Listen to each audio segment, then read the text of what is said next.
Hello friends, welcome to Chettinad அம்மணி channel. எல்லாரும் எப்படி இருக்கீங்க? எல்லாரும் சந்தோஷமாகவும் ஆரோக்கியமாகவும் இருப்பீங்கன்னு நான் நம்புகிறேன்.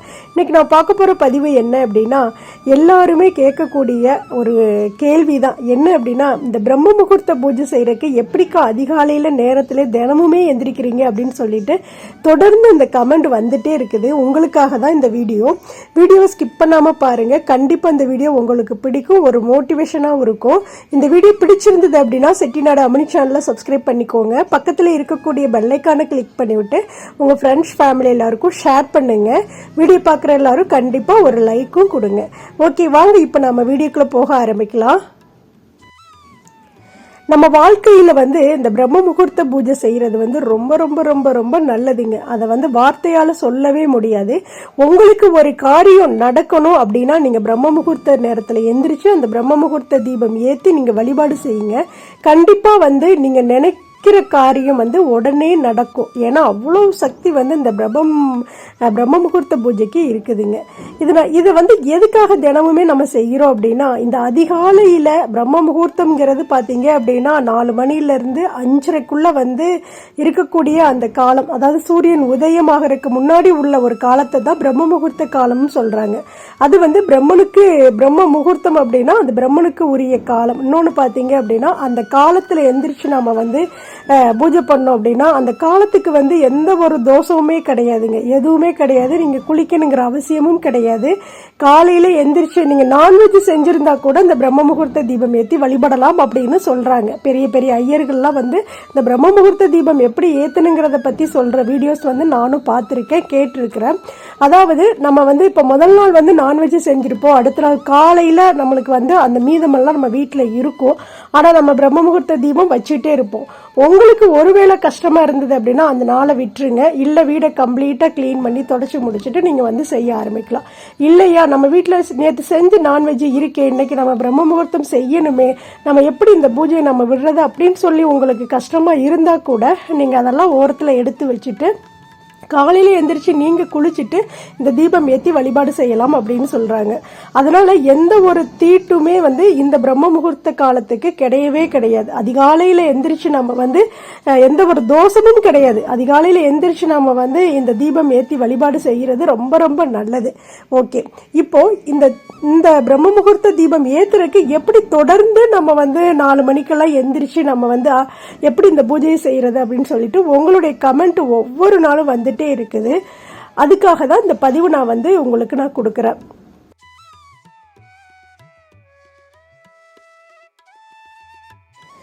நாம நினைக்கிறது நம்ம வாழ்க்கையில கிடைக்கணும் அப்படின்னா அதுக்குரிய காலம் தான் இந்த பிரம்ம முகூர்த்த காலம்.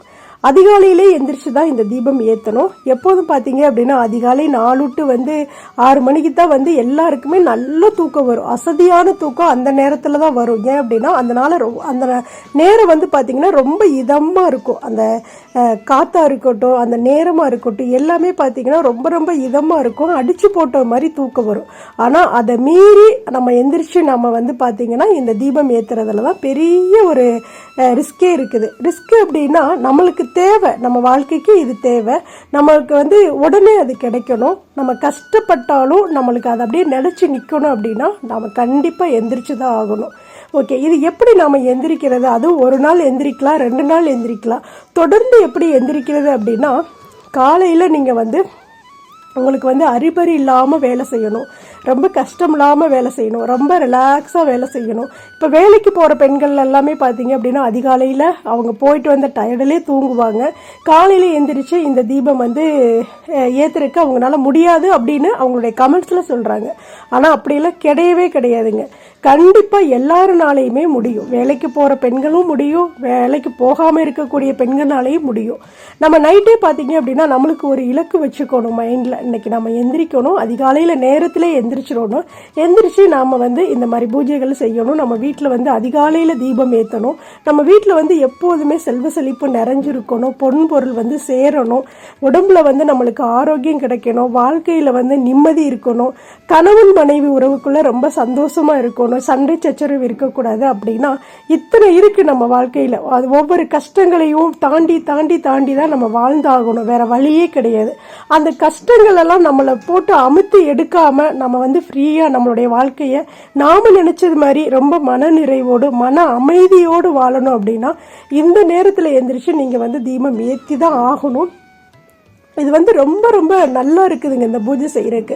இப்போ நீங்க வந்து பிரம்ம முகூர்த்த பூஜை செஞ்சுட்டு இருக்க ஒரு சகோதரியா இருந்தீங்க அப்படின்னா உங்களுக்கு நான் சொல்ற வேர்ட்ஸ் எல்லாம் உங்களுக்கு புரியும், நான் என்னென்ன சொல்லிட்டு இருக்கேன் அப்படிங்கிறது. ஏன் அப்படின்னா அவங்க அதை வந்து அனுபவிச்சிருப்பாங்க. அந்த பிரம்ம முகூர்த்த காலத்துல தீபம் ஏத்துறதுனால அவங்க வாழ்க்கையில நல்லதெல்லாம் நடந்துட்டு இருந்திருக்கும். அதே போலதான் எனக்கும் பாத்தீங்கன்னா நான் நினைத்த காரியங்கள் அனைத்துமே இந்த பிரம்ம முகூர்த்த தீபத்துல நடந்திருக்குது. அதாவது ரொம்ப அடிமட்டத்தில் இருந்து தான் நாங்கள் வாழ்க்கையில் கொஞ்சம் கொஞ்சம் கொஞ்சம் கொஞ்சமாக முன்னேறி வந்தோம். அதுக்கெல்லாம் காரணம் அப்படின்னா என்னோட ஹஸ்பண்டுடைய உழைப்பு. அதாவது 100% வந்து என்னோட ஹஸ்பண்டுடைய உழைப்பு இருக்குது.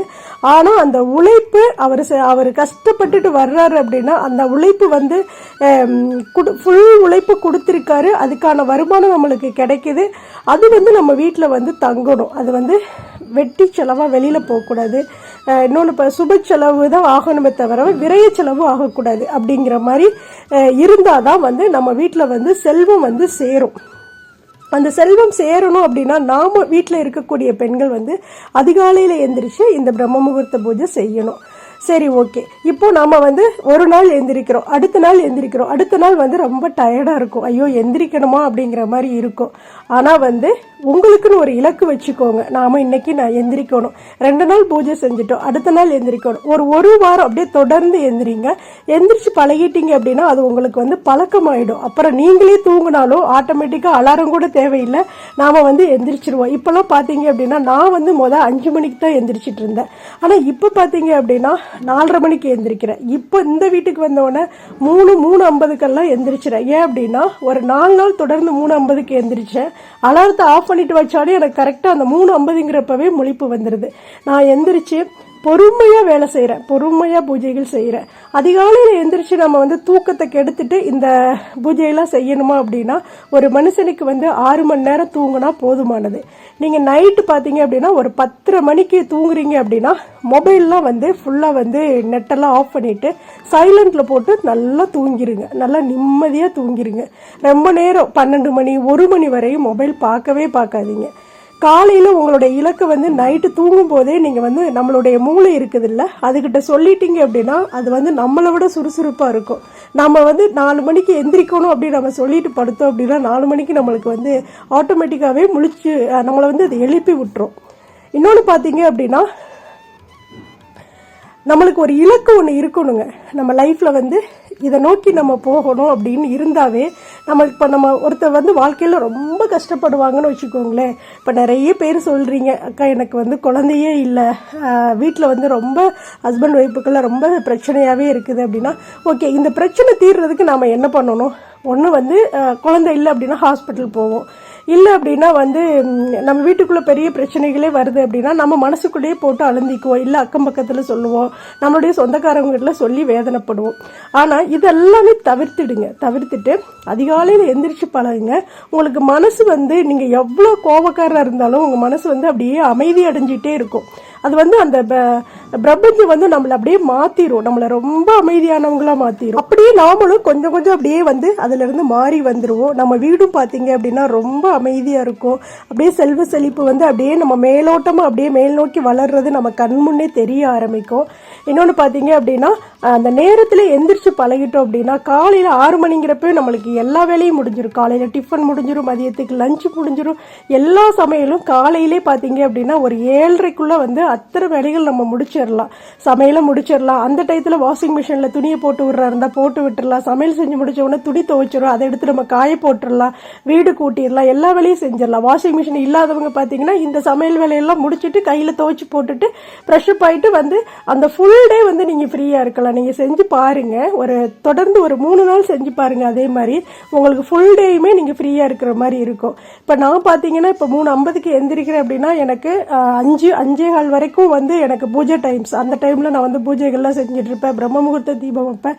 அதுக்கப்புறம் ஒரு காஃபி ஸ்ட்ராங்காக போட்டு குடிச்சிட்டு சமையல் பார்த்தீங்க அப்படின்னா 6-6:30ங்கிறப்பவே செஞ்சு முடிச்சிருவேன். 7 மணிங்கிறப்ப ஹஸ்பண்ட் வந்து வெளியே கிளம்பிடுவாங்க. நான் அவங்களுக்கு டிஃபன் கொடுத்தாகணும். அதனால் பார்த்தீங்க அப்படின்னா 7-7:30ங்கிறப்போ சமையலை முடிச்சுட்டு கிச்சன்லாம் நீட்டாக தொடச்சி விட்டுட்டு, பாத்திரமெல்லாம் கிடந்தா கையோடு கழுவி வச்சுட்டு அடுப்பெல்லாம் நீட்டாக தொடச்சி விட்டுட்டு வெளியே வந்துடுவேன். அதுக்கப்புறம் எனக்கு வந்து இந்த எடிட்டிங் வேலை, மற்றபடி வீடியோ கொடுக்கறது, அந்த வேலைகள்லாம் இருக்கும். நான் அடுத்த நாளுக்கு வீடியோ கொடுக்கறதுக்கெல்லாம் நான் வந்து அடுத்து நான் ப்ரிப்பேர் ஆகிட்டு இருப்பேன். அப்போ எனக்கு வந்து பார்த்தீங்க அப்படின்னா டைம் வந்து ஃபுல் டே வந்து எனக்கு ஃப்ரீயாக இருக்கிற மாதிரி இருக்கும். அதுபோல் எனக்கு வீடியோ எடுக்கவே தோணலை அப்படின்னா கூட நல்லா படுத்து தூங்கிடுவேன். இப்போ நீங்கள் 3 மணிக்கு எந்திரிக்கிறீங்க, இல்லை 4:30 மணிக்கு எந்திரிக்கிறீங்க அப்படின்னா கூட வேலைகள் எல்லாம் முடிச்சுட்டு ஒரு 10-11 மணிங்கிறப்போ நல்லா படுத்து தூங்கிடுங்க. ஈவினிங் பார்த்தீங்கன்னா ரொம்ப ஃப்ரெஷ்ஷப்பாக இருப்பீங்க. அடுத்து நம்ம வந்து சாயந்தரம் நம்மளுக்கு வந்து வீட்டில் அடுத்து டீ வைக்கிறதுக்கு, நைட்டு டிஃபன் பண்ணுறதுக்கு, 6 மணி ஆனால் மறுபடியும் நம்ம வீட்டில் தீபம் ஏற்றுறதுக்கு, இந்த வேலைகள்லாம் செய்கிறதுக்கு உடம்பும் ரொம்ப ஒத்துழைப்பாக இருக்கும். நம்ம மனசும் ரொம்ப ஃப்ரெஷ்ஷாக இருக்கும், உடம்பும் ஃப்ரெஷ்ஷாக இருக்கும். தேவையில்லாத சிந்திக்க தோணாது. நம்ம வீட்டில் எல்லாமே வந்து நல்லதாகவே நடக்கும். இதைத்தான் நான் தொடர்ந்து பார்த்தீங்க அப்படின்னா ஒரு 20 வருஷமாக வந்து நான் செஞ்சிட்டே வர்றேன். என்னாலையும் ஒவ்வொரு நாள் பார்த்தீங்கன்னா எனக்கும் உடம்பு டயர்டாக இருக்கும், உடம்பு சரியில்லாமல் ஆகும். அந்த டயத்தில் நான் வந்து படுத்து தூங்கிக்குவேன், ரெஸ்ட் எடுத்துக்குவேன். அடுத்த நாள் வந்து என்னால் எந்த நாள்லாம் வந்து பிரம்ம முகூர்த்த பூஜை செய்ய முடியுதோ அந்த நாள் ஃபுல்லாக நான் வந்து பூஜைகள் செய்வேன். என்னால் ஒரு நாள் கூட அந்த பிரம்ம முகூர்த்த பூஜை செய்யலை அப்படின்னா அன்னைக்கு ஃபுல்லாக பார்த்தீங்கன்னா எனக்கு மைண்ட் வந்து நல்லாவே இருக்காது, எதையோ ஒன்று இழந்தது மாதிரியே இருக்கும். ஆனால் அந்த பூஜைகள்லாம் செஞ்சு முடிச்சிட்டேன் அப்படின்னா அவ்வளவு சுறுசுறுப்பாக இருப்பேன். வீடும் பார்த்தீங்க அப்படின்னா ரொம்ப ரொம்ப தெய்வீகமாக லட்சுமி கடாச்சும் அப்படியே நிறைஞ்சு போனது மாதிரி இருக்கும் வீடு.